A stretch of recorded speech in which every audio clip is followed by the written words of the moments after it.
Video শিরোনাম ইরানকে নিয়ে আরবদের ভয়, উপস্থাপক বনাম আরব প্রতিনিধি। আমেরিকার হামলার জবাব কি আসছে? স্বাগতম। আজ আমরা আলোচনা করছি এমন একটি বিষয় নিয়ে যা গোটা মধ্যপ্রাচ্যকে নাড়িয়ে দিয়েছে, আমেরিকার সাম্প্রতিক হামলা ইরানের ওপর এবং তার প্রতিক্রিয়া। আমাদের সঙ্গে আছেন আরব বিশ্লেষক ইউসুফ সাহেব। ইউসুফ, ইরানের ওপর এই হামলাকে আপনি কিভাবে দেখছেন? ধন্যবাদ।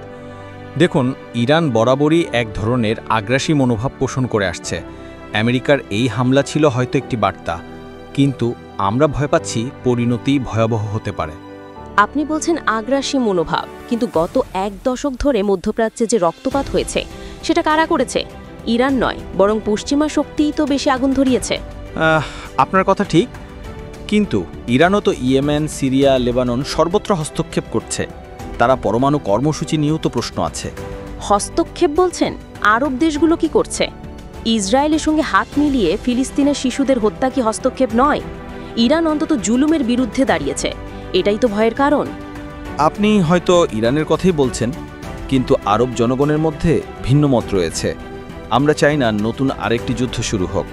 কিন্তু যুদ্ধ তো শুরু করেছে আমেরিকা। তারা ইরানের ভিতরে ঢুকে হামলা চালিয়েছে। এখন ইরান যদি জবাব দেয়, সেটা কি অন্যায় হবে? না, আমি বলছি না ইরান নিশ্চুপ থাকুক, কিন্তু আমাদের চিন্তা ইরানের জবাব যদি বড় হয় তাহলে তা পুরো অঞ্চলকে টেনে নিয়ে যাবে বিপর্যয়ের দিকে। কখনো কখনো জবাব না দিলে অবিচার চিরস্থায়ী হয়ে যায়। আর ইরান শুধু নিজের জন্য নয়, গোটা মুসলিম বিশ্বের সম্মানের প্রতীক হয়ে দাঁড়িয়েছে। ইরান জানে কিভাবে মাথা উঁচু করে দাঁড়াতে হয়। আশা করি সবকিছু শান্তিপূর্ণভাবে শেষ হবে, তবে বাস্তবতা অনেক ভয়ঙ্কর। বাস্তবতা ভয়ঙ্কর, কারণ অন্যায়ের বিরুদ্ধে কেউ কথা বললে তাকেই ভয় পায় দুনিয়া। ইরান যদি জবাব দেয়, সেটা ইতিহাস হয়ে থাকবে। আপনি কি মনে করেন ইরান কি উচিত কাজ করছে, নাকি আরও বড় বিপদ ডেকে আনছে? নিচে কমেন্টে জানান, আর সাবস্ক্রাইব করতে ভুলবেন না। মকটক বিডি, যেখানে কথা হয় সত্যকে কেন্দ্র করে।